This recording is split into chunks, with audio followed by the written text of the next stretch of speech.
What up? It's Grandpa coming at you with another video. Like, subscribe, share, comment. All right, so this is my review of the third episode of the Celtics City documentary.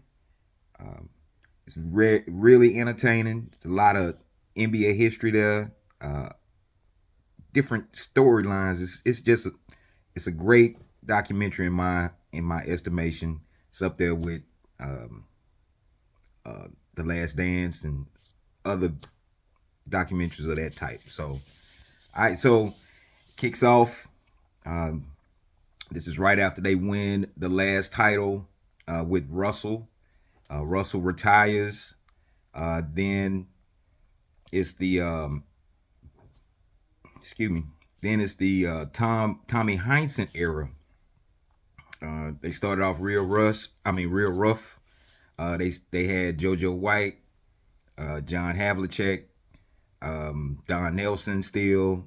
They had pieces from their Shat Sanders. They had a lot. They had a few pieces there that was still part of that championship team. Those championship teams in the past, but they just didn't have a center. So they bring in Dave Cowens. Then they bring in JoJo White. That's when Havlicek starts taking over. Havlicek for a period between the time that Russell retired till about in the late 70s, because I think he retired 78, 79. It was 78 because yeah, 78. He was the best non-center in the league at that time, John Havlicek, and that just as a side off. I think I'm gonna do one about him because he's in the vein of like LeBron James, Scottie Pippen, those type of players at the small forward position. So it was real interesting to see because I didn't see him play. I've seen a lot of highlights of John Havlicek play, but I wish I could see more. So it goes into the St. Louis connection between JoJo White and Jason Tatum. Jason Tatum's grandmother stayed next door to the Whites. They had a couple of different segments there where JoJo White's widow was talking about different things. They went into depth about Dave Cowens. Dave Cowens was along the same lines as Bill Russell, undersized center. He was giving it at all. He was,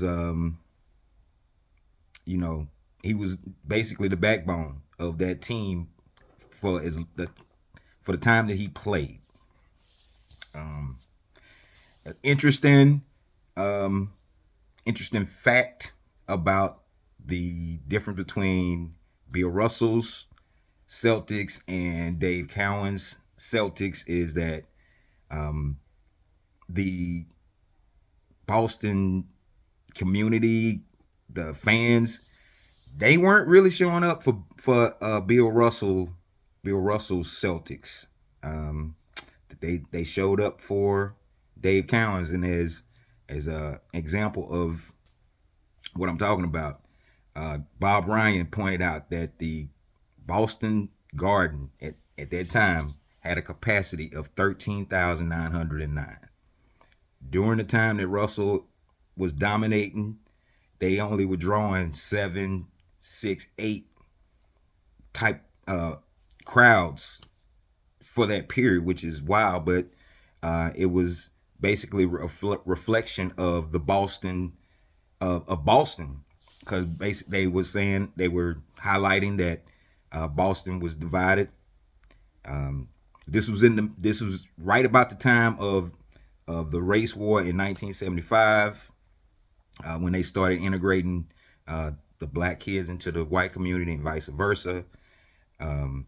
It was South Boston, which was more of the white section of Boston, and then you had Roxbury, which was more like the black community of Boston, which was mad interesting. Sat Sanders was a big figure in that area. As a pop culture thing, they had Bill DeVoe. Bill DeVoe talking on that documentary. They know they from Boston. All my R&B people that's peeping it out. They were talking about Seth Sanders going to the boys club in Boston. You can find different Celtics throughout the community. Dave Cowens say when they won the title, excuse me, when they won the title in '76, he was celebrating, just walking around Boston with champagne in his hand. He went to sleep on a park bench, which is kind of like an example of what type of free spirit that Dave Cowens was. So Paul Silas was basically their power forward, their enforcer type guy. And then he wanted to have a better contract, and he went to Red Auerbach, and Red Auerbach basically said, "Nah, we ain't gonna pay you." Seth Sanders actually said in the documentary that if you weren't Dave Cowens or Bill Russell or Bob Cousy, you weren't getting paid. So that's another interesting thing. They went into the Milwaukee Bucks and Boston Celtics series in '74. When Kareem, they went into double overtime, and they end up beating the Celtics. That was wild to see. Like Kareem was real dominant. They made a point to make that. They made a point to put that out there, that Kareem was dominant, was the dominant force in that league about that time, and being that Dave Cowens was like undersized, it was similar to a David and Goliath thing. They went into the Ted Landsmark incident, the infamous picture of the lawyer. He was a black lawyer getting basically almost impaled by a flagpole. And I've seen that. I saw that in the what's that? That Celtics Lakers 30 for 30. That's another interesting Boston Celtics, and this is with the Los Angeles Lakers. That's another interesting documentary 3-parter. So they go into, now this is one thing that was really interesting, because like nowadays we talking about the referees and all that, but Paul Silas in '76, when they were playing the Phoenix Suns, he at the end of the game he called for a timeout, and they didn't have any timeouts, and the ref basically gave him a mulligan and was like, "We ain't gonna call it." You know what I'm saying? Like but that's part of the NBA, especially for Boston. I mean, like that's another reason why they say that Boston is a tough place to play, because they went into the floor thing. I think there was an episode prior. They went into the floor thing, and the type of wood they use and all that. So another interesting tidbit.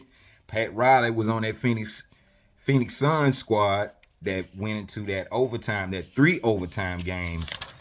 Also marked by Richie Powers getting jumped on by a Boston Celtics fan. That was bananas, because of the different calls. Let's see. Cowens, they went into the Dave Cowens retirement. It was brief. He retired in '77. I think it was like he just wasn't feeling it. After a few games, might have been a couple of weeks, he comes back, but the thrill was gone. They went into the Sidney Wicks and Curtis Rowe era, because that's about the time. They rolling into about the time Larry Bird comes. So the season in '78, they're not at the top of the league. And I kind of remember that as a little kid, because as long as I can remember, I mean, as long as I can remember, I always did watch the finals is as a kid because my mom used to tell me that I used to be around the house yelling Bob McAdoo, so I had to be watching. So I've been watching for a while. It's just just wild that all this time has passed. But anyway, I'm getting off topic. So basically, the team is in disarray. Sidney Wicks and Curtis Rowe, they some young guys from UCLA. They went into how Red Auerbach drafted players and all that other stuff, and they come to the Boston Celtics, both of them, and they were basically trying to tell the veterans, this is how we do it. Charlie Scott, another Boston Celtic, he was talking about they came in there saying, this is how we gonna do it and all that. So, man, who are you? So they go into the John Brown ownership, which is on the onset of Larry Bird coming. They went into the John McAdoo trade. Then they go into the Larry Bird era. Now, this was back in the day when if you were a player coming up, they had time to watch you and develop, and then they can make a decision. But I'm getting off base here. Another exciting, interesting episode from the Celtics series. Can't wait till episode 4 because then they're going into the Larry Bird era. I'm pretty sure that's gonna be 2 episodes. If they had 2 episodes for Russell, but I'm pretty sure they're gonna have 2 episodes for Larry Bird, and they're gonna get into all that. So it's Grandpa coming at you with this video. Holla back. Peace out.